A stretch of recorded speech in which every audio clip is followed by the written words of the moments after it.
I'm Douglas Murray. This is Direct Address. Some of you may have heard that I've got a new book coming out this week. On Democracies and Death Cults is coming out in the United States on the 8th of April and in the UK on the 10th of this month. It's going to be available on Amazon, on Audible, where you can hear me reading it myself. In the UK it's available at Waterstones, in the US Barnes & Noble, and anywhere else these days where you can find books to buy. But I wanted to use the opportunity today to just explain a little about what this book is about and what I hope to achieve with it. The book starts with two dates. The first is the 7th of October 2023.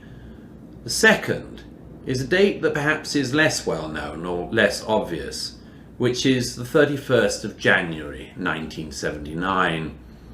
That was the date when the Ayatollah Khomeini, one of the most extreme, virulent, rabid advocates of a sectarian jihadist version of Shiite Islam, got on the plane where he had been living in exile in Paris and flew back to Tehran. The Islamic Revolution that followed and the Islamic Revolutionary government that seized power has been tormenting Iran, destroying Iran for the decades since then. But it hasn't been happy with just destroying Iran. It's also been colonizing the whole region. It's been colonizing Iraq, it's been colonizing Syria. For those people who care about colonization, they might also notice it's been colonizing and indeed destroying the country of Lebanon. It's also been doing what it can to colonize and destroy Yemen. But I believe that the Western mind is still unfamiliar with this strain of hatred, this strain of what I describe as a death cult, something that literally worships death, welcomes death, and exalts in death. We saw a bit of that exaltation, rather too much of it, on the 7th of October 2023, and a lot of people said after that horrific massacre by Hamas, backed, of course, by the Iranian Revolutionary government. A lot of people said that it had been the worst massacre of Jews since the Holocaust, and that's completely true. But I ask in the book, why is it that so few people address the other part of that question? Not just who the victims are and were, important though that is, but who the Nazis are. Who are the Nazis this time? And one of the reasons I think that we haven't been able to even address that question is because we don't want to answer it. Because if we had to answer it, we'd also have to answer the question of why these Nazis are among us, why we have so many people who support the death cults on our streets. You know, at one of the reunions of the survivors of the Nova Party, that was the dance party that was still going on at 6:30 in the morning on the 7th of October. One of the survivors of that party, who like everyone else had just gone to the desert to dance that night, he said to me at one of the reunions, "What would you do if this happened in your country?" And I thought about that, and I didn't actually answer him, because what I had in my mind was, but it has happened in my country. And it's happened in other countries I love.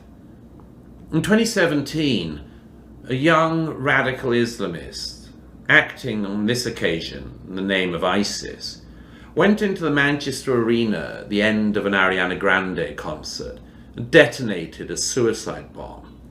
He killed 22 people, largely young women, who'd again just gone out that night to dance. I thought also of the people in the Bataclan Theatre in Paris who in 2015 were just spending the night at a rock concert in the centre of Paris when the death cultists stormed in. On that night in Paris, 131 people were massacred by the death cults.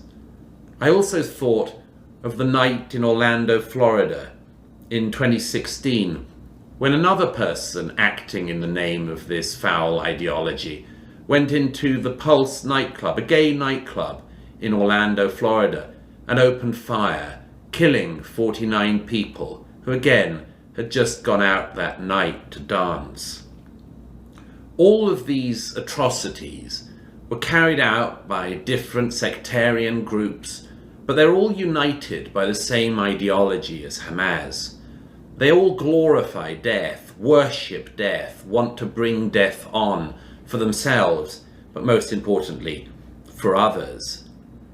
And in the 18 months since October the 7th, I've noticed that there are some people who think that Israel is somehow the cause of all this.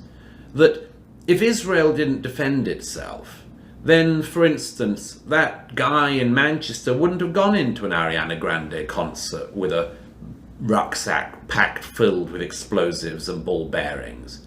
That if the State of Israel hadn't been created in 1948, somehow those gay nightclubbers in Orlando would have been able to finish their evening, or the people at the Bataclan Theatre wouldn't have been touched. I think that's flat out wrong.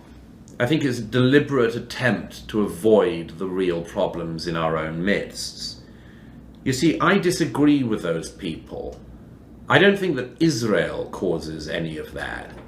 I think that Israel shows an answer to that, and has shown it in the last year and a half. You see, much of Western man at the moment, in the face of such hate, wonders, what can we do in the face of such hate? One answer is to pretend it away, but sometimes that becomes impossible. It became impossible in Israel after the 7th, and I think there's a lot that we can learn from the response of the Israelis. There's this question, where should Western man go? And there are, as I see it, several paths, but two in particular. One is to go down the path of resentment and avoidance and blame of others. Another one is to stand up to the death cults. For people in liberal democracies to realize that to keep their liberal democracies free, you also have to have very harsh and hard boundaries against the people who would wish to destroy you. Israel has shown that in remarkable ways in the last 18 months. I know not everyone agrees with all of those ways. I set out the justifications for some of them in this book, and I set them out because I've seen them firsthand, unlike so many of the people who take different opinions from me. But to my mind, there's a clear path, a path of heroism, a path which says we know what we're defending and we want to defend it. We know what we love. We know we want to defend our friends, our families, our faith, our communities, our way of life, our freedoms themselves. We want to maintain the right to dance, whether the death cultists like it or not, and to do very much more along the way. I want to do two things before I finish today. The first is to thank you, my readers. I've been enormously blessed by the width, breadth, depth of my readership across the world in recent years.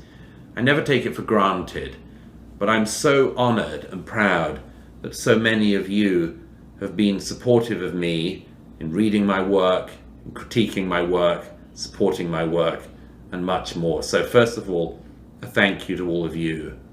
And secondly, and finally, I want to thank all of the people who made this book possible.